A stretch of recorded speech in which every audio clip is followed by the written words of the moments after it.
Présidente.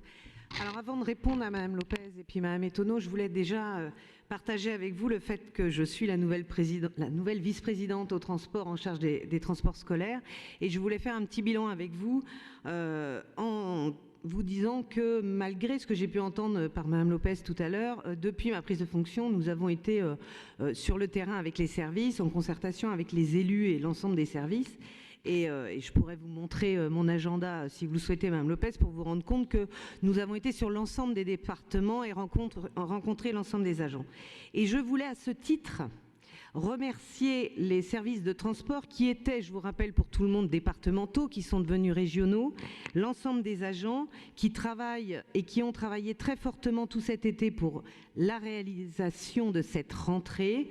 Et remercier aussi les transporteurs et l'ensemble de nos AE2 qui nous ont aidés à organiser cette rentrée où nous avons, je le rappelle, transporté plus de 150 000 élèves et il n'y a pas eu, comme j'ai pu l'entendre, d'élèves non transportés ou qui restaient sur le bas-côté.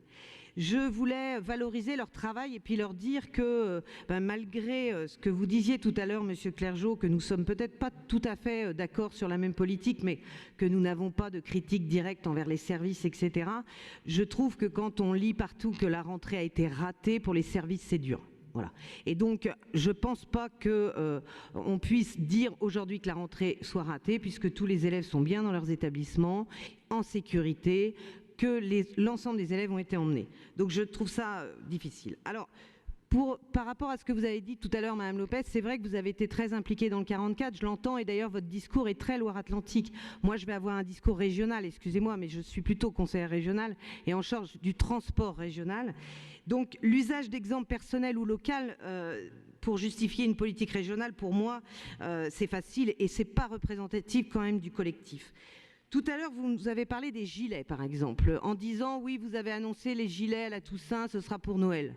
Ah bon? Ben écoutez, vous me l'annoncez, puisque la distribution est prévue justement à la Toussaint, dans l'ensemble des établissements scolaires, que nous avons rencontré les DAZEN, les chefs d'établissement, que tout est organisé aujourd'hui. Donc voilà, vous m'apprenez quelque chose, puisque c'est bien... Non, il vous a dit, Monsieur Brancourt, que nous avions dit...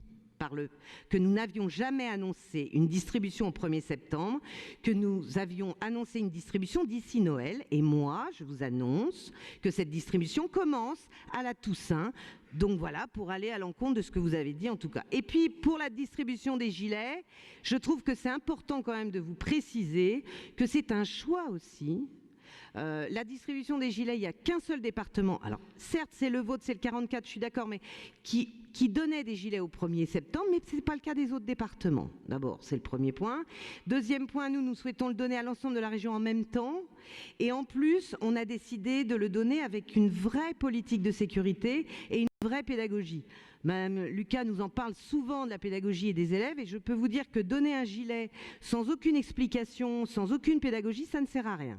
Donc on a préféré, nous, aujourd'hui, mettre en place une vraie politique sécuritaire en lien avec les établissements. Aujourd'hui, ce sont les CPE, les assistants éducation, qui vont remettre ces gilets avec une explication, avec un document de la région, mais aussi une explication de l'éducation nationale, et on travaille vraiment main dans la main, et ça je tenais à le dire parce que c'est important, et je voulais aussi remercier l'éducation nationale qui a bien compris l'enjeu sécuritaire autour des transports scolaires. Peut-être pas vous, mais en tout cas nous si. Ensuite,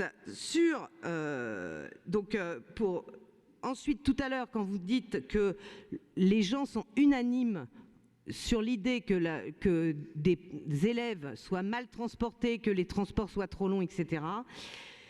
Ou alors, aussi à la question, on ne vous répond pas. Écoutez, Madame Lopez, la dernière fois qu'on a eu cette conversation en commission, j'ai essayé de vous répondre, vous vous êtes fâchée contre moi et je n'ai pas bien compris pourquoi.